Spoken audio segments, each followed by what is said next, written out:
Hi മക്കളെ, അപ്പോൾ നമ്മളിന്ന് പഠിക്കാൻ പോകുന്നത് അഞ്ചാമത്തെ ചാപ്റ്റർ ആയിട്ടുള്ള ലെറ്റ്സ് ഡ്രോ ആൻഡ് റീഡ് ആണ്. 5ാം ക്ലാസ്സിലെ സോഷ്യൽ സയൻസിലെ അഞ്ചാമത്തെ ചാപ്റ്റർ ആയിട്ടുള്ള ലെറ്റ്സ് ഡ്രോ ആൻഡ് റീഡ് ആണ്. അപ്പോൾ നിങ്ങൾ ചാനൽ ആദ്യമായിട്ടാണ് കാണുന്നതെങ്കിൽ സബ്സ്ക്രൈബ് ചെയ്തേക്കുക ഇതുപോലെയുള്ള വീഡിയോസിനായിട്ട്.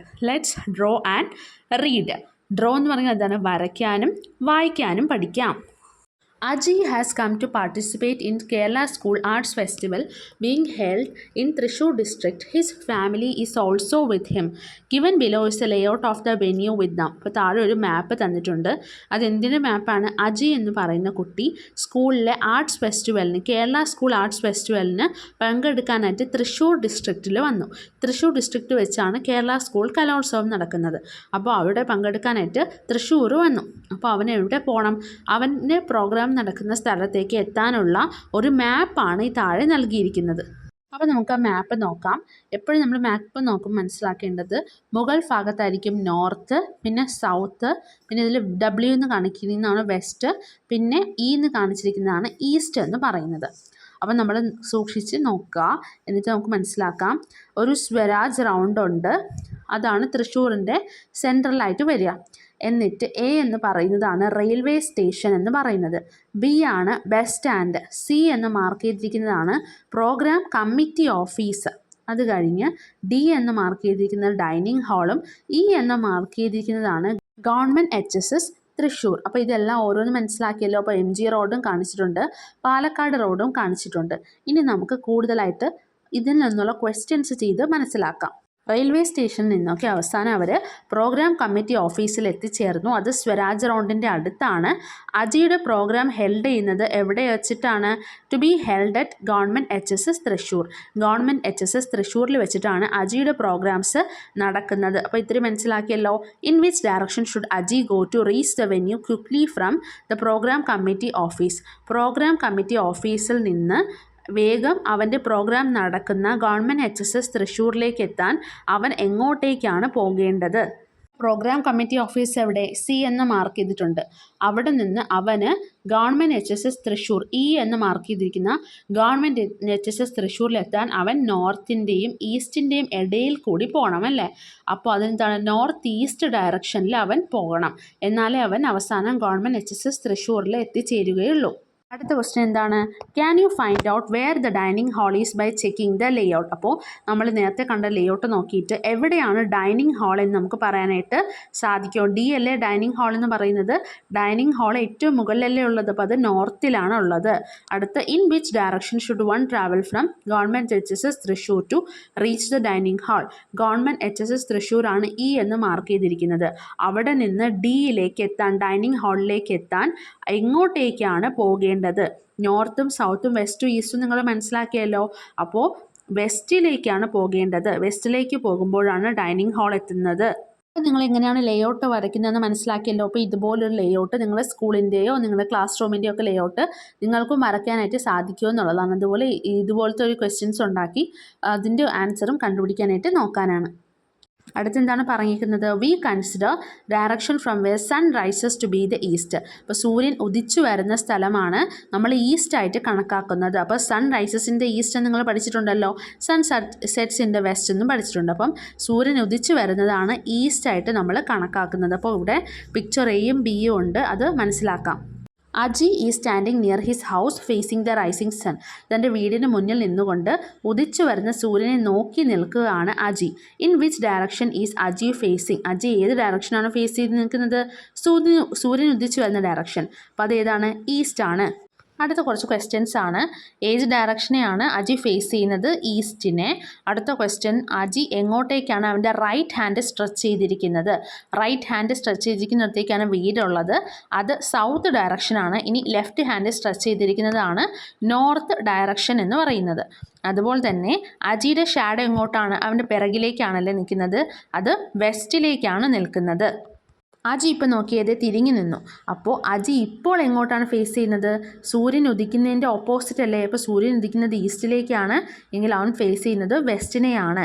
ഇനി അജിയുടെ റൈറ്റ് ഹാൻഡ് എങ്ങോട്ടേക്കാണ് സ്ട്രെച്ച് ചെയ്തിരിക്കുന്നത്? അപ്പോൾ അവൻ തിരിഞ്ഞു നിൽക്കുമ്പോൾ നേരത്തെ അവൻ്റെ റൈറ്റ് ഹാൻഡ് എൻ്റെ സ്ഥാനത്ത് ഇപ്പോൾ അവൻ്റെ ലെഫ്റ്റ് ഹാൻഡ് ആയിരിക്കും ഉണ്ടായിരിക്കും. അപ്പോൾ നിങ്ങൾ അതുപോലെ ചെയ്ത് നോക്കി. നിങ്ങൾ ഒരു കാര്യത്തിന് ഫേസ് ചെയ്ത് നിൽക്കുക. അപ്പോൾ ഉണ്ടായിരിക്കുന്ന നിങ്ങളുടെ റൈറ്റ് ഹാൻഡിൻ്റെ സ്ഥാനത്തായിരിക്കും പിന്നീട് നിങ്ങൾ തിരിഞ്ഞു നിൽക്കുന്ന സമയത്ത് അവിടെ നിന്ന് ഓപ്പോസിറ്റ് ഡയറക്ഷൻ തിരിഞ്ഞു നിൽക്കുമ്പോൾ നിങ്ങളുടെ ലെഫ്റ്റ് ഹാൻഡ് ഉള്ളത്. To which direction is Aji's right hand stretched out? Right hand, അജിയുടെ റൈറ്റ് ഹാൻഡ് ഇപ്പോൾ സ്ട്രെച്ച് ചെയ്യുന്ന കോക്കനട്ട് ട്രീസിൻ്റെയൊക്കെ ഡയറക്ഷനിലാണ്. അപ്പോൾ അത് എന്താണ്? സൗത്ത് ആണ്. അടുത്ത ലെഫ്റ്റ് ഹാൻഡ് എന്തിനാണ് ഇൻഡിക്കേറ്റ് ചെയ്യുന്നത്? നോർത്തിനെയാണ്. അടുത്ത question, which direction does Aji shadow indicate? അജിയുടെ ഷാഡോ നേരത്തെ പോലെ തന്നെയാണ് നിൽക്കുന്നത്. അപ്പോൾ അത് വെസ്റ്റിലേക്കാണ്. Which is the direction opposite direction that Aji faces? Aji ഇപ്പോൾ ഫേസ് ചെയ്യുന്നത് സൂര്യൻ ഉദിക്കുന്നതിന് ഓപ്പോസിറ്റാണ്. അപ്പോൾ അജി ഇപ്പോൾ നിൽക്കുന്നത് വെസ്റ്റിലേക്ക് തിരിഞ്ഞാണ്. എന്നാൽ ഈ അജി നിൽക്കുന്ന ഡയറക്ഷൻ്റെ ഓപ്പോസിറ്റ് ഡയറക്ഷൻ ഏതാണ്? സൂര്യൻ ഉദിക്കുന്ന ഡയറക്ഷൻ ഈസ്റ്റ് ആണ്. ഇപ്പം നമ്മൾ എങ്ങനെയാണ് സണ്ണിനെ നോക്കിയിട്ട് ഡയറക്ഷൻസ് പറഞ്ഞിരുന്നതെന്ന് പഠിച്ചു. ഇനി നമ്മൾ കോമ്പസിനെ പറ്റിയാണ് പറയുന്നത്. കോമ്പസ് ആണ് ഡയറക്ഷൻ അറിയാനായിട്ട് ഉപയോഗിക്കുന്നത്. ഇപ്പോൾ മൊബൈൽ ആപ്സിൽ പോലും കോമ്പസ് ഉണ്ട്. അത് ഉപയോഗിച്ച് നമുക്ക് ഡയറക്ഷൻ കണ്ടുപിടിക്കാനായിട്ട് പറ്റും. Compass is the instrument use to find direction. This instrument is based on the principle that a freely moving magnetic needle will remain in the north south direction. ഇപ്പോൾ കോമ്പസിൻ്റെ പിക്ചറാണ് അവിടെ കാണിച്ചിരിക്കുന്നത്. അതെന്ന് പറയുന്നത് നമുക്ക് ഡയറക്ഷൻ കണ്ടുപിടിക്കാനുള്ള ഒരു ഇൻസ്ട്രുമെൻ്റ് ആണ്. എപ്പോഴും ഇതിനകത്ത് ഒരു നീഡിൽ കാണും, ഒരു മാഗ്നറ്റിക് നീഡിൽ കാണും. ആ നീഡിൽ എപ്പോഴും നോർത്ത് സൗത്ത് ഡയറക്ഷനിൽ പോയിന്റ് ചെയ്യും. Especially mark tip of the needle indicates north. This instrument has been used by sailors in ancient times to find direction on sea voyages. അപ്പോൾ കടലിൽ കൂടിയെല്ലാം യാത്ര ചെയ്യുമ്പോൾ അവർക്ക് ഡയറക്ഷൻ അറിയാനായിട്ട് പണ്ടുള്ള മനുഷ്യർ ഈ കോമ്പസ് ആണ് ഉപയോഗിച്ചിരുന്നത്. അപ്പോൾ ഇത് ചുമ്മാ നമ്മൾ ഒരിടത്ത് വെച്ചാൽ നോർത്ത് സൗത്ത് ഡയറക്ഷനിലായിരിക്കും പോയിൻ്റ് ഔട്ട് ചെയ്യുക. ഇത് നോർത്ത് ഡയറക്ഷൻ്റെ ഭാഗത്ത് ഒരു ചെറിയ മാർക്കിങ്ങും ഉണ്ടായിരിക്കും. അപ്പോൾ കോമ്പസ് എല്ലാവർക്കും മനസ്സിലായോ? Directions on the map. മാപ്പിലെ directions. A map will usually have a sign indicating the direction. അപ്പോൾ മാപ്പ് എന്ന് പറയുന്നത് നമുക്ക് ഡയറക്ഷൻ അറിയാൻ വേണ്ടി നമ്മൾ ഉപയോഗിക്കുന്നതാണ്. A sign indicating the north direction can be seen at the top of the wall maps. അപ്പോൾ നമ്മൾ മാപ്പ് നോക്കുന്ന സമയത്ത് നോർത്ത് ഡയറക്ഷൻ എങ്ങോട്ടാണ് ഈ മാപ്പിൻ്റെ നോർത്ത് എന്ന് കാണിക്കാനായിട്ട് ഒരു ചെറിയൊരു സിമ്പിൾ ഏറ്റവും മുകളിലുണ്ടായിരിക്കും. ഇവിടെ അത് റെഡ് കളറിൽ കാണിച്ചിട്ടുണ്ട്. അപ്പോൾ ഒരു മാപ്പ് എടുത്ത് എപ്പോഴും അതിൽ എങ്ങോട്ടാണ് നോർത്ത്, എങ്ങോട്ടാണ് സൗത്ത്, എങ്ങോട്ടാണ് വെസ്റ്റ്, എങ്ങോട്ടാണ് ഈസ്റ്റ് എന്ന് മാർക്ക് ചെയ്തിരിക്കും. Bottom of the points to the south, the right side of the map points to the west and the left side of to the east. അപ്പോൾ മാപ്പിൻ്റെ ഏറ്റവും മുകൾ ഭാഗം നോർത്തിനെയും താഴ്ഭാഗം സൗത്തിനെയും മാപ്പിൻ്റെ റൈറ്റ് വശമാണ് വെസ്റ്റ്. അതുപോലെ തന്നെ മാപ്പിൻ്റെ ലെഫ്റ്റ് സൈഡാണ് ഈസ്റ്റ് എന്നും പറയുന്നത്.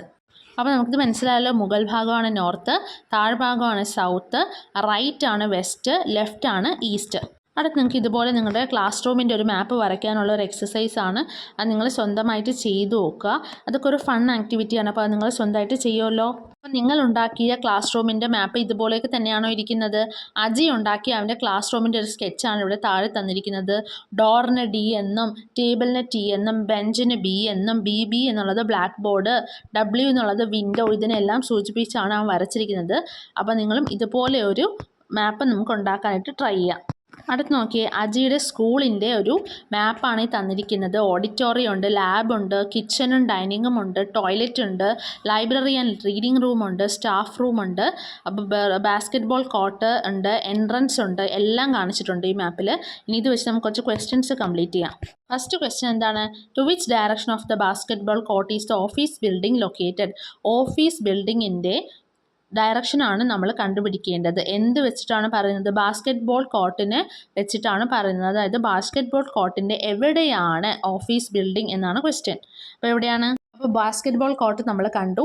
സ്റ്റാഫ് റൂം എന്ന് പറയുന്നത് അതിൻ്റെ സൈഡിലായിട്ടാണ് നമ്മൾ കാണുന്നത്. സൈഡിൽ എന്ന് പറയുമ്പോൾ അത് ഏത് സൈഡാണ്? വെസ്റ്റ്, ഈസ്റ്റ് എന്ന് പറയുന്നതാണ് സ്റ്റാഫ് ഓഫീസ് റൂമായിട്ട് വരുന്നത്. അപ്പോൾ അത് ഈസ്റ്റ് സൈഡിലായിട്ടാണ് വരുന്നത്. അതായത് ബാസ്കറ്റ്ബോൾ കോർട്ടിൻ്റെ ഈസ്റ്റിലാണ് സ്റ്റാഫ് റൂം. അടുത്ത ക്വസ്റ്റ്യൻ എന്താണ്? ബാസ്കറ്റ്ബോൾ കോർട്ടിൻ്റെ ഏത് വശത്താണ് എൻട്രൻസ്? ബാസ്കറ്റ്ബോൾ കോർട്ടിൻ്റെ തൊട്ട് മുന്നിലാണ്.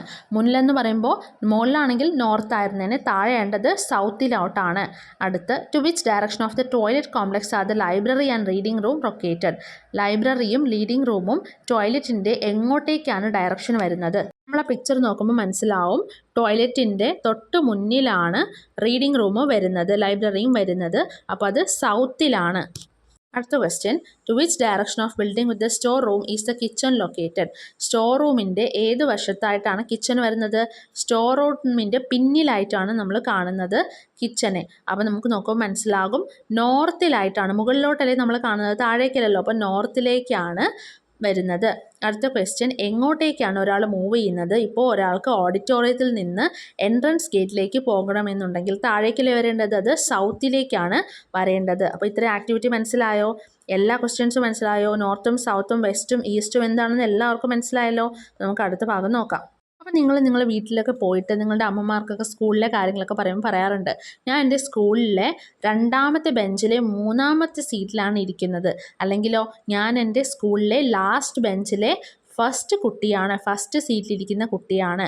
അതുപോലെ നിങ്ങൾ പറയണ്ട, ഞാൻ എൻ്റെ സ്കൂളിലെ ഫസ്റ്റ് ബെഞ്ചിലെ ഫസ്റ്റ് ഇരിക്കുന്ന കുട്ടിയാണ്. അപ്പോൾ ഇതൊക്കെ നിങ്ങൾ എന്താണ് പറയുന്നത്?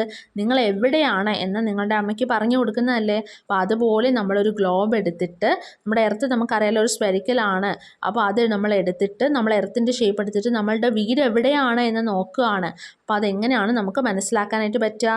നമ്മൾ കുറച്ച് ഹൊറിസോണ്ടൽ ലൈൻസും വെർട്ടിക്കൽ ലൈൻസും വരയ്ക്കുക. ഹൊറിസോണ്ടൽ എന്ന് പറയുമ്പോൾ നേരെയുള്ള വരകൾ, വെർട്ടിക്കൽസ് എന്ന് പറയുമ്പോൾ താഴേക്കുള്ള വരകളും വരയ്ക്കുക. അപ്പോൾ ഹൊറിസോണ്ടലും വെർട്ടിക്കൽ ലൈൻസും വരച്ചതിന് ശേഷം നമ്മൾ ഓരോ പൊസിഷൻ പറയുകയാണെങ്കിൽ അത് കുറച്ചുകൂടി എളുപ്പമായിട്ട് മാറും.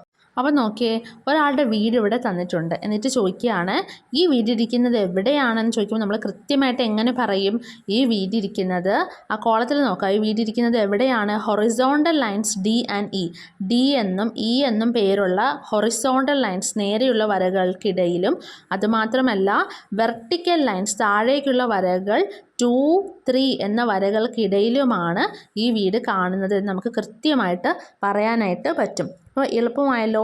നമുക്ക് ഈ ലൈൻസ് ഉണ്ടായിരുന്നില്ലെങ്കിലോ വേഗം പറയാൻ പറ്റില്ല. നമ്മളെല്ലാവരും ഗ്ലോബ് കണ്ടിട്ടുണ്ട്. ബ്ലൂ കളറിലെ ഗ്ലോബ് നമ്മളെല്ലാവരും കണ്ടിട്ടുണ്ട്. അപ്പോൾ ഗ്ലോബിൻ്റെ നടുക്ക് ഒരു റെഡ് കളർ ലൈൻ കാണും. അതാരാണ്? ഇക്വേറ്റർ ആണ്. അപ്പോൾ അതാണ് ഇക്വേറ്റർ. മുകളിലെ ഭാഗമാണ് നോർത്തേൺ ഹെമിസ്ഫിയർ എന്ന് പറയും. താഴത്തെ പകുതിയാണ് സദേൺ ഹെമിസ്ഫിയർ. അപ്പോൾ നടുക്കുള്ള ലൈനാണ് ഇക്വേറ്റർ. മുകളിലത്തെ പകുതിയാണ് നോർത്തേൺ ഹെമിസ്ഫിയർ. താഴത്തെ പകുതിയാണ് സദേൺ ഹെമിസ്ഫിയർ. ഇനി നമ്മൾ കുറച്ച് നേരെയുള്ള വരകൾ കാണും. നേരെ ലൈൻസ് ഇങ്ങനെ പോകുന്നത് കാണും. ഇക്വേറ്ററിൻ്റെ പാരലായിട്ട് ഇക്വേറ്റർ പോലെ ഇങ്ങനെ പോകുന്ന ലൈൻസ്, ചെറിയ ചെറിയ ലൈൻസ് കാണും. അതിൻ്റെ പേരാണ് ലാറ്റിറ്റ്യൂഡ്സ്. ഇനി താഴേക്ക് വെർട്ടിക്കലായിട്ട് മുകളിൽ നിന്ന് താഴേക്ക് നമ്മൾ കുറച്ച് ലൈൻസ് കാണും. അതിൻ്റെ പേരാണ് ലോങ്ങിറ്റ്യൂഡ്സ്. ഇതെല്ലാം ഇമാജിനറി ലൈൻസ് ആണ്. ഇക്വേറ്ററും ലാറ്റിറ്റ്യൂഡ്സ് ലോങ്ങിറ്റ്യൂഡ്സ് അല്ലേ. അല്ലെങ്കിൽ നമ്മൾ ഭൂമി കൂടെയല്ലേ നടക്കുന്നത്, നമ്മൾ കുറച്ച് വരകളൊക്കെ കാണുന്നുണ്ടോ നേരിട്ട്? ഇല്ല. അപ്പോൾ ഇതെല്ലാം ഇമാജിനറി ലൈൻസ് ആണ്. പൊസിഷൻസ് പറയാൻ വേണ്ടി ഉപയോഗിക്കുന്ന, ഏതൊക്കെ സ്ഥലത്താണെന്ന് കൃത്യമായി വേണ്ടി പറയാൻ വേണ്ടി ഉപയോഗിക്കുന്ന വരകളെയാണ് ഇമാജിനറി. ഇതൊന്നും റിയൽ അല്ല. അങ്ങനത്തെ വരകളെയാണ് ഈ ലാറ്റിറ്റ്യൂഡ്സ് ലോങ്ങിറ്റ്യൂഡ്സ് ഇക്വേറ്റർ എന്നെല്ലാം പറയുന്നത്. മനസ്സിലായല്ലോ. അടുത്ത് നമ്മൾ പഠിക്കുന്നത് ഗ്ലോബും മാപ്പും എന്തെന്നാണ്. ഗ്ലോബ് നിങ്ങളെല്ലാവരും കണ്ടിട്ടുണ്ടായിരിക്കും. ഒരു സ്പെരിക്കൽ ഷേപ്പിൽ ഇരിക്കുന്നത്, എർത്തിൻ്റെ സ്പെരിക്കൽ മോഡലാണ് ഗ്ലോബ് എന്ന് പറയുന്നത്. ഗ്ലോബിൻ്റെ പിക്ചറാണ് മുകളിൽ തന്നിരിക്കുന്നത്. ഇനി മാപ്പ് എന്ന് പറയുമ്പോൾ അതൊരു ഫ്ലാറ്റ് സർഫസിലായിരിക്കും വരച്ചിരിക്കുന്നത്. അതൊരു പേപ്പറിൽ അല്ലെങ്കിൽ ഒരു ചാർട്ടിലൊക്കെ നമ്മൾ ഈ പറയുന്ന ഗ്ലോബിന് തന്നെ സ്പെരിക്കലിന് പകരം നമ്മളൊരു പ്ലെയിൻ ആയിട്ടൊരു ചാർട്ടിലോ ഒരു പേപ്പറിലോ വരയ്ക്കുന്നതിനെയാണ് മാപ്പ് എന്ന് പറയുന്നത്. അപ്പോൾ മനസ്സിലായല്ലോ. നമുക്ക് തന്നിരിക്കുന്നത് കേരളത്തിൻ്റെ മാപ്പാണ്. എല്ലാ ഡിസ്ട്രിക്ട്സും മാർക്ക് ചെയ്തിട്ടുണ്ട്. കാസർഗോഡ്, കണ്ണൂർ, കോഴിക്കോട്, വയനാട്, മലപ്പുറം, പാലക്കാട്, തൃശ്ശൂർ, എറണാകുളം, ഇടുക്കി, കോട്ടയം, പത്തനംതിട്ട, കൊല്ലം, ആലപ്പുഴ, തിരുവനന്തപുരം, അങ്ങനെ എല്ലാ ഡിസ്ട്രിക്ട്സും ഇവിടെ മാർക്ക് ചെയ്തിട്ടുണ്ട്. ഒരു മാപ്പ് എടുത്ത് നോക്കിയാൽ അതിന് 3 പ്രധാനമായ ഭാഗങ്ങളായിരിക്കും ഉണ്ടാകുക. Title, direction, index. ഇങ്ങനെ 3 പാർട്ടായിരിക്കും ഒരു മാപ്പിന് പ്രധാനമായിട്ട് ഉണ്ടാകുക. അപ്പോൾ നമുക്ക് ഈ തന്നിരിക്കുന്ന മാപ്പിൻ്റെ ടൈറ്റിലാണ് കേരള പൊളിറ്റിക്കൽ മാപ്പ് എന്ന് പറയുന്നത്. അപ്പോൾ അതാണ് ടൈറ്റിൽ. പിന്നെ direction north, south, west, east എന്ന് തന്നിരിക്കും. അതാണ് ഡയറക്ഷൻ. പിന്നെ ഇൻഡെക്സും തന്നിരിക്കും. ഇൻഡെക്സ് എന്ന് പറയുന്നത് നമ്മുടെ ഒരു മാപ്പ് എടുത്ത് നോക്കുമ്പോൾ അതിൽ ഒരുപാട് സിമ്പിൾസ് കാണിച്ചിരിക്കും. ആ ഓരോ സിമ്പിൾസും എന്തിനെയാണ് സൂചിപ്പിക്കുന്നത് എന്നുള്ളതാണ് ഇൻഡെക്സ് എന്ന് പറയുന്നത്. ഇപ്പോൾ കുത്തു പോലെ ഡോട്ട് ലൈൻസ് ഉണ്ടെങ്കിൽ അതൊരു സ്റ്റേറ്റിൻ്റെ ബൗണ്ടറി ആയിരിക്കും. ഇനി ഒരു ഡിസ്ട്രിക്റ്റിൻ്റെ ബൗണ്ടറി ആയിരിക്കും ഒരു നോർമൽ ലൈൻ. ഇനി റിവർ എന്ന് പറഞ്ഞാൽ ബ്ലൂ കളർ ആയിരിക്കും. നാഷണൽ ഹൈവേസ് 2 റെഡ് ലൈൻ ആയിരിക്കും കാണിച്ചിരിക്കുന്നത്. ഇനി റെയിൽ റോഡ് എന്ന് പറയുമ്പോൾ 2 ലൈൻ വരച്ചിട്ട് അതിൻ്റെ ഇടയ്ക്ക് കുറച്ച് ഒരു ബ്ലാക്ക് കളറിൽ കുറച്ച് ഷെയ്ഡ് കാണും. അടുത്ത് ക്യാപിറ്റൽ കാണിക്കാനായിട്ട് ഒരു സ്റ്റാർ ആയിരിക്കും ഉണ്ടായിരിക്കുക. അത് കഴിഞ്ഞ് ഡിസ്ട്രിക്ട് ഹെഡ് ക്വാർട്ടേഴ്സ് കാണിക്കുന്ന ഒരു ഡോട്ടായിരിക്കും. പോർട്ട്, അതായത് ഷിപ്പെല്ലാം വരുന്ന പോർട്ട് കാണിക്കാനായിട്ട് ഒരു ഷിപ്പിൻ്റെ പിക്ചർ, എയർപോർട്ട് കാണിക്കാൻ ഒരു എയർപ്ലെയിൻ്റെ പിക്ചർ, പിന്നെ ഒരു സ്റ്റേറ്റ് ഹൈവേ കാണിക്കാൻ ഒരു റെഡ് ലൈൻ, നാഷണൽ ഹൈവേ ആണെങ്കിൽ 2 റെഡ് ലൈൻ. അപ്പോൾ ഇതെല്ലാം മനസ്സിലായല്ലോ. ഈ സിമ്പിൾസിനെയാണ് നമ്മൾ ഇൻഡെക്സ് എന്ന് പറയുന്നത്. ഇനി അടുത്ത പേജ് എടുത്ത് നോക്കുമ്പോൾ ഫസ്റ്റ് ആക്ടിവിറ്റി എന്ന് പറയുന്നത് നമ്മളിപ്പോൾ പഠിച്ച സിമ്പിൾസിൻ്റെ എല്ലാ ഒരു റിവിഷൻ ആക്ടിവിറ്റിയാണ്. അത് നമ്മൾ ഒന്നുകൂടി വരയ്ക്കാനാണ്. റിവറിനെല്ലാം ഏത് കളറാണ് കൊടുക്കുന്നത് എന്നുള്ളൊരു ക്വസ്റ്റ്യനോട് അവിടെ ഉണ്ട്. ബ്ലൂ കളറാണ്. അടുത്ത് കാർട്ടോഗ്രഫി എന്ന് പറയുമ്പോൾ ഒരു മാപ്പ് നമ്മൾ ഉണ്ടാക്കുന്നതിനെ പറ്റിയുള്ള ബ്രാഞ്ച് ഓഫ് സയൻസ് ആണ് കാർട്ടോഗ്രഫി എന്ന് പറയുന്നത്. മാപ്പ് ഉണ്ടാക്കുന്ന ആളിനെയാണ് കാർട്ടോഗ്രാഫർ എന്ന് പറയുന്നത്. ഇനി അതിൻ്റെ താഴെ ഒരു കോളം കൂടി ഉണ്ട്. Southern most district of Kerala. കേരളത്തിൻ്റെ സദേൺ എന്ന് പറയുമ്പോൾ ഏറ്റവും താഴെ കാണുന്നത് ആരാണ്? Thiruvananthapuram. Northern most district of Kerala. കേരളത്തിൻ്റെ ഏറ്റവും മുകളിൽ കാണുന്നത് ആരാണ്? Kasaragod. District which shares it's border with 2 state. 2 സ്റ്റേറ്റുകളുമായിട്ട് തൻ്റെ ബോർഡർ ഷെയർ ചെയ്യുന്ന ഡിസ്ട്രിക്റ്റ് ആരാണ്? വയനാട്. ഭാരതപ്പുഴ എങ്ങോട്ടേക്കാണ് ഒഴുകുന്നത്? ഈസ്റ്റിൽ നിന്ന് വെസ്റ്റിലേക്ക്. അടുത്ത question, direction of railway line from Kasaragod to Thiruvananthapuram. Kasaragod ഏറ്റവും മുകളിലാണ്, തിരുവനന്തപുരം ഏറ്റവും താഴെയാണ്. അപ്പോൾ അങ്ങനെയാണെങ്കിൽ ഡയറക്ഷൻ എങ്ങനെയായിരിക്കും? കാസർഗോഡ് നിന്ന് തിരുവനന്തപുരത്തേക്കുള്ള റെയിൽവേ ലൈൻ്റെ ഡയറക്ഷൻ നോർത്തിൽ നിന്ന് സൗത്തിലേക്ക്. Neighbouring states of Kerala. കേരളത്തിൻ്റെ അടുത്ത് കാണുന്ന സ്റ്റേറ്റ്സുകൾ ഏതൊക്കെയാണ്? തമിഴ്നാടും കർണാടകയുമാണ്. ഇനി അടുത്തെന്ന് പറയുന്നത് നമ്മൾ ഓരോ ഡിസ്ട്രിക്ട്സ് കണ്ടല്ലോ. ആ ഓരോ ഡിസ്ട്രിക്ട്സിനെ പറ്റിയും നമ്മൾ ഡീറ്റെയിൽ ആയിട്ട് ഓരോ ഡിസ്ട്രിക്റ്റിനെ പറ്റിയുള്ള ഒരു ID കാർഡ് ഉണ്ടാക്കാനാണ്.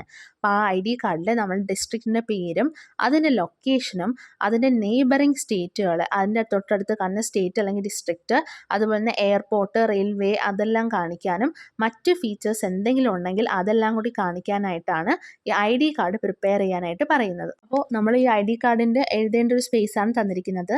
ഇപ്പോൾ നമ്മൾ എല്ലാ ഡിസ്ട്രിക്റ്റിനെ കുറിച്ചൊന്ന് വേഗം എല്ലാ ഫീച്ചേഴ്സും ഒന്ന് വേഗം നോക്കി പോവാം. Thiruvananthapuram location southern most district of Kerala. കേരളത്തിൻ്റെ കൊല്ലമാണ്. സ്റ്റേറ്റ് എന്ന് പറഞ്ഞാൽ തമിഴ്നാടാണ്.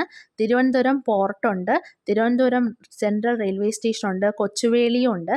എയർപോർട്ട് ട്രിവാൻഡ്രം ഇൻ്റർനാഷണൽ എയർപോർട്ടാണ്. ഇത് ക്യാപിറ്റൽ സിറ്റി ഓഫ് കേരളയാണ്. പത്മനാഭസ്വാമി ടെമ്പിളും കോവളം ബീച്ചുമുണ്ട്. ഇനി കൊല്ലത്തിൻ്റെ പ്രത്യേകത എന്ന് പറയുമ്പോൾ സൗത്ത് സെൻട്രൽ കേരള. കേരളത്തിൻ്റെ സൗത്ത് സെൻട്രൽ റീജിയനിലാണ് കാണുന്നത്. തൊട്ടടുത്തുള്ള ഡിസ്ട്രിക്റ്റാണ് തിരുവനന്തപുരവും പത്തനംതിട്ടയും. പോർട്ടുകളാണ് കൊല്ലം പോർട്ട്, റെയിൽവേ കൊല്ലം ജംഗ്ഷൻ റെയിൽവേ. അതുപോലെ തന്നെ എയർപോർട്ട് ഇവിടെ തൊട്ടടുത്ത് ഒരു എയർപോർട്ടും ഇല്ല, അതായത് കൊല്ലത്തില്ല. അതിൻ്റെ ഏറ്റവും അടുത്തുള്ള എയർപോർട്ട് തിരുവനന്തപുരം എയർപോർട്ടാണ്. മറ്റ് ഫീച്ചേഴ്സ് എന്ന് പറയുമ്പോൾ അതിന് ബാക്ക് വാട്ടേഴ്സ് ഉണ്ട്. അതുപോലെ തന്നെ അഷ്ടമുടി ലേക്കും കാണാനായിട്ട് പറ്റും. ഇനി പത്തനംതിട്ട എന്ന് പറയുമ്പോൾ നേരത്തെ പറഞ്ഞ കണക്ക് തന്നെ സെൻട്രൽ കേരളയിലാണ് കാണുന്നത്. ഈസ്റ്റ് ഓഫ് ആലപ്പുഴ, ആലപ്പുഴയുടെ ഈസ്റ്റ് ഭാഗത്താണ് കാണുന്നത്. കൊല്ലവും ആലപ്പുഴയാണ് തൊട്ടടുത്ത് കാണുന്ന ഡിസ്ട്രിക്റ്റ്. പിന്നെ കോട്ടയവും ഉണ്ട്. ഇനി പോർട്ടുകൾ എന്ന് പറയുമ്പോൾ ഇവിടെ പ്രധാനപ്പെട്ട പോർട്ടുകളൊന്നും തന്നെ ഇല്ല. റെയിൽവേ ആണെങ്കിലും പ്രധാനപ്പെട്ട റെയിൽവേസ് ഒന്നും തന്നെ ഇല്ല. എയർപോർട്ട് ഇല്ല. എയർപോർട്ട് തൊട്ടടുത്തുള്ളത് തിരുവനന്തപുരത്താണ്. അത് മറ്റ് ഫീച്ചേഴ്സ് എന്ന് പറയുമ്പോൾ ശബരിമല ടെമ്പിൾ ആണ്. ഇനി അടുത്ത് നമുക്ക് ബാക്കിയുള്ള ഡിസ്ട്രിക്ട്സ് നോക്കാം. ഇനി ആലപ്പുഴയെ പറ്റിയാണുള്ളത്. പത്തനംതിട്ടയായിട്ടും കോട്ടയമായിട്ടും എല്ലാം ഇത് ബോർഡർ ഷെയർ ചെയ്യുന്നുണ്ട്. അതിൻ്റെ പോർട്ട് എന്നത് ആലപ്പുഴ പോർട്ടാണ്. അതൊരു ചെറിയ പോർട്ടാണ്. റെയിൽവേ എന്ന് പറയുമ്പോൾ ആലപ്പുഴ റെയിൽവേ സ്റ്റേഷനുണ്ട്. എയർപോർട്ട്, നിയറസ്റ്റ് എയർപോർട്ട് എന്ന് പറഞ്ഞത് കൊച്ചിയിലാണുള്ളത്. ബാക്കിയുള്ള ഫീച്ചേഴ്സ് എന്ന് പറയുമ്പോൾ ഇവിടെയും ബാക്ക് വാട്ടേഴ്സും ഉണ്ട്. ഹൗസ് ബോട്ടുകളൊക്കെ കൂടുതലായിട്ട് കാണുന്നു. ഇനി കോട്ടയം നോക്കുമ്പോൾ കോട്ടയം എന്ന് പറയുന്നത് ആരൊക്കെയായിട്ടാണ് തൻ്റെ ബോർഡേഴ്സ് ഷെയർ ചെയ്യുന്നത്? ആലപ്പുഴ ആയിട്ടും ഇടുക്കിയായിട്ടും പത്തനംതിട്ടയായിട്ടാണ് തൻ്റെ ബോർഡർ ഷെയർ ചെയ്യുന്നത്. അവിടെ റെയിൽവേ എന്ന് പറയുമ്പോൾ കോട്ടയം റെയിൽവേ സ്റ്റേഷനുണ്ട്. എയർപോർട്ട്, നിയറസ്റ്റ് എയർപോർട്ട് കൊച്ചിയിലാണ് കാണുന്നത്. ബാക്കിയുള്ള ഫീച്ചേഴ്സ് എന്ന് പറയുമ്പോൾ അവിടെ റബ്ബറാണ് കൂടുതലായിട്ടുള്ളത്. അവിടെയും ബാക്ക് വാട്ടേഴ്സ് ഉണ്ട്. പിന്നെ അവിടെ വൈക്കം ടെമ്പിളും ഉണ്ട്. ഇനി അടുത്ത് ഇടുക്കിയെ പറ്റിയാണ്. കോട്ടയം എറണാകുളം തമിഴ്നാടുമായിട്ടാണ് തൻ്റെ ബോർഡർ ഷെയർ ചെയ്യുന്നത്. റെയിൽവേ എന്ന് പറയുമ്പോൾ പ്രധാനപ്പെട്ട റെയിൽവേസ് ഒന്നും തന്നെ ഇല്ല. ഏറ്റവും അടുത്തുള്ളത് കോട്ടയാണ്.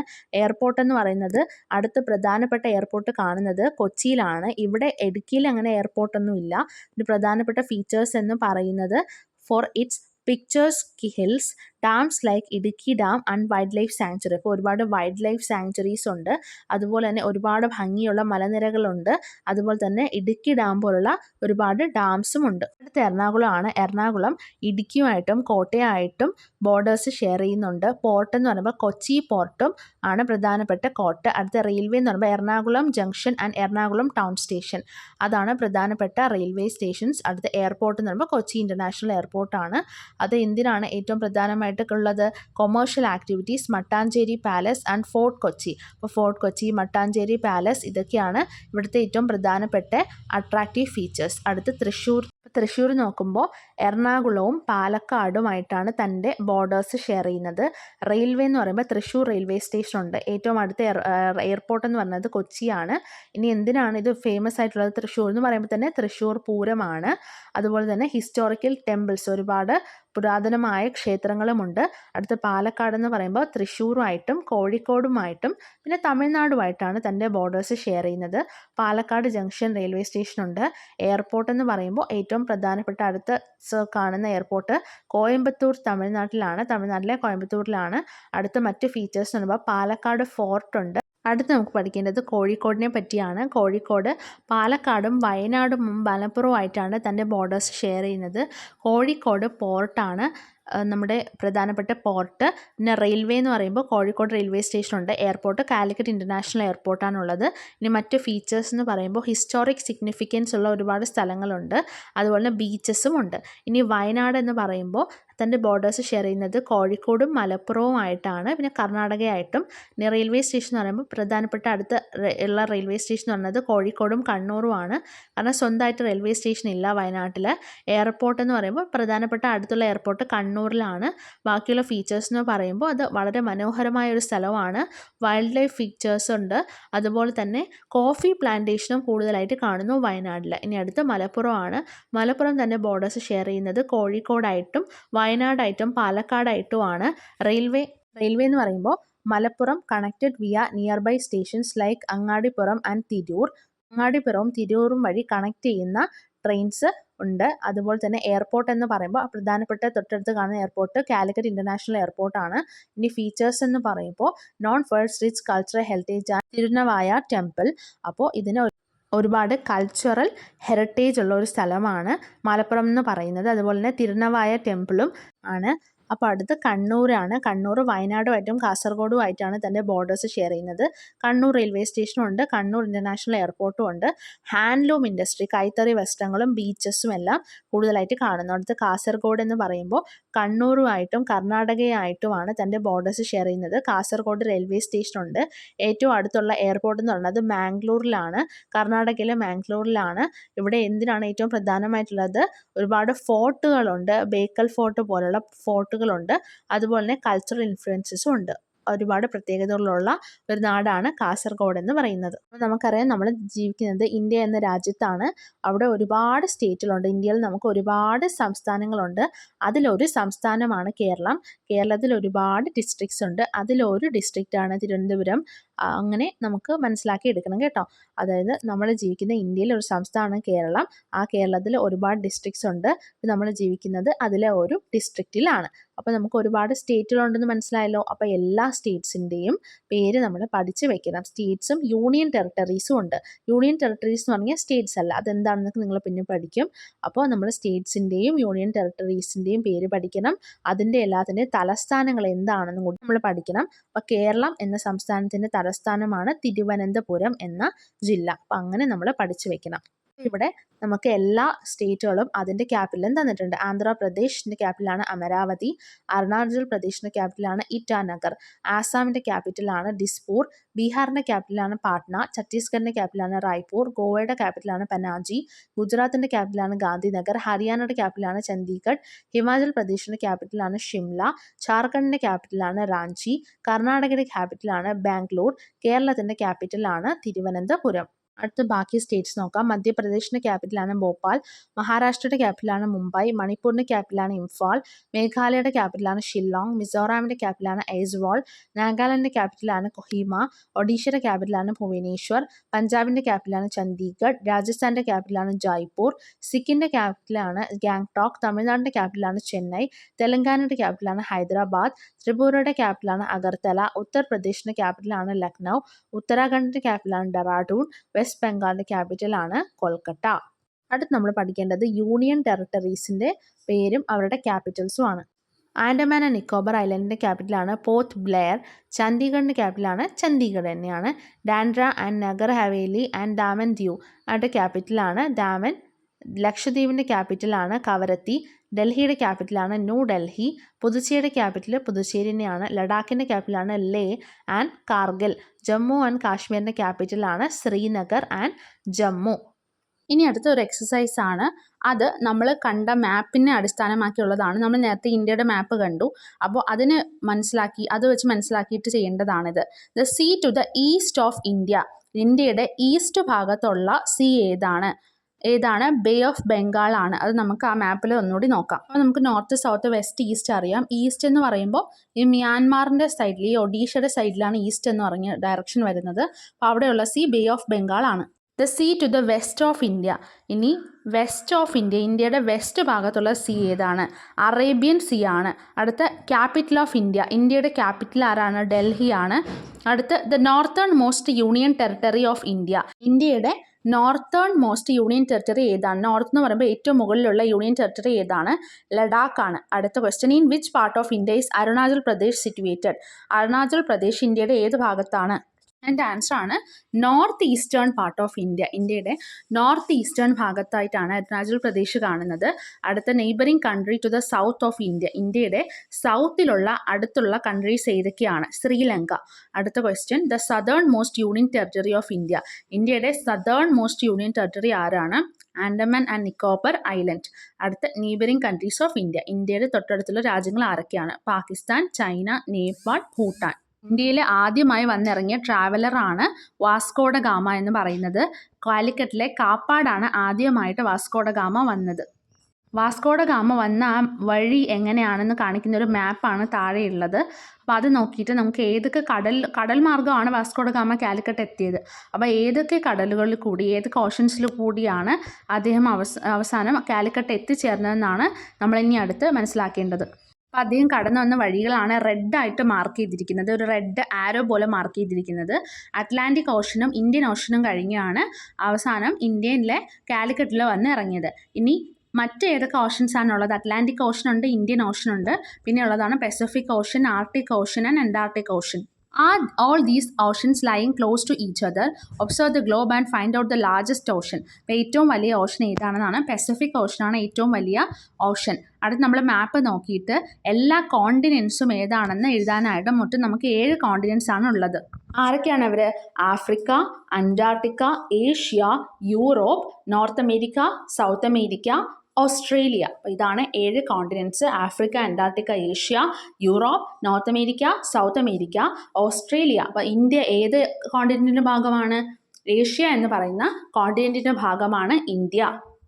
ഇനിയിപ്പോൾ നമുക്ക് ഒരു മാപ്പ് തന്നിട്ടുണ്ട്, അതിൽ നമുക്ക് എല്ലാ കോണ്ടിനെൻറ്റ്സും കൃത്യമായിട്ട് നമുക്ക് മനസ്സിലാക്കാൻ പറ്റുമോ? ഷേപ്പ് നോക്കിയാൽ എല്ലാ കോണ്ടിനെൻറ്റ്സിൻ്റെയും ഷേപ്സ് തന്നിട്ടുണ്ട്. Africa, Asia, Australia, south America, Europe, North America, Antarctica, എല്ലാത്തിൻ്റെയും ഷേപ്സ് കൃത്യമായിട്ട് തന്നിട്ടുണ്ട്.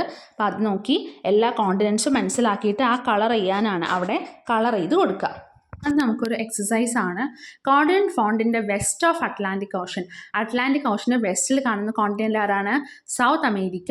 Continent to the east of Indian Ocean, Indian ഓഷൻ്റെ ഈസ്റ്റിൽ കാണുന്ന കോണ്ടിനെൻ്റ് ആണ് ഓസ്ട്രേലിയ. ലാർജസ്റ്റ് കോണ്ടിനെൻറ്റ്, ഏറ്റവും വലിയ കോണ്ടിനെൻ്റ് ആണ് ഏഷ്യ. അത് കഴിഞ്ഞ് the continent found between Atlantic Ocean and Indian Ocean, Atlantic ഓഷൻ്റെയും ഇന്ത്യൻ ഓഷൻ്റെയും ഇടയ്ക്ക് കാണുന്ന കോണ്ടിനെൻ്റ് ആരാണ്? ആഫ്രിക്ക. അപ്പോൾ മനസ്സിലായോ? നമ്മളൊരു ഗ്ലോബ് എടുക്കുക, എന്നിട്ട് ഓരോ കോണ്ടിനെൻറ്റും ഏതൊക്കെയാണെന്ന് ഈ ഗ്ലോബ് വഴി നമ്മൾ മനസ്സിലാക്കുക. അപ്പോൾ ആദ്യം തന്നിരിക്കുന്നത് സൗത്ത് അമേരിക്കയാണ്, രണ്ടാമത്തത് നോർത്ത് അമേരിക്കയാണ്, മൂന്നാമത് തന്നിരിക്കുന്ന പിക്ചറിലുള്ളത് ഏഷ്യയാണ്, നാലാമത്തത് ആഫ്രിക്കയാണ്, അഞ്ചാമത് താഴെയുള്ളത് ഓസ്ട്രേലിയയാണ്, പിന്നെ യൂറോപ്പാണ്, പിന്നെ ഉള്ളത് അന്റാർട്ടിക്കയാണ്. അപ്പോൾ ഇതെന്തായാലും മനസ്സിലാക്കി വെക്കേണ്ടതാണ്. അപ്പോൾ അടുത്ത് നമുക്ക് ഈ ചാപ്റ്റർ കംപ്ലീറ്റ് ആയെന്ന് തന്നെ പറയാം. അപ്പോൾ നിങ്ങൾക്ക് വീഡിയോ ഇഷ്ടമായെങ്കിൽ സബ്സ്ക്രൈബ് ചെയ്യാം.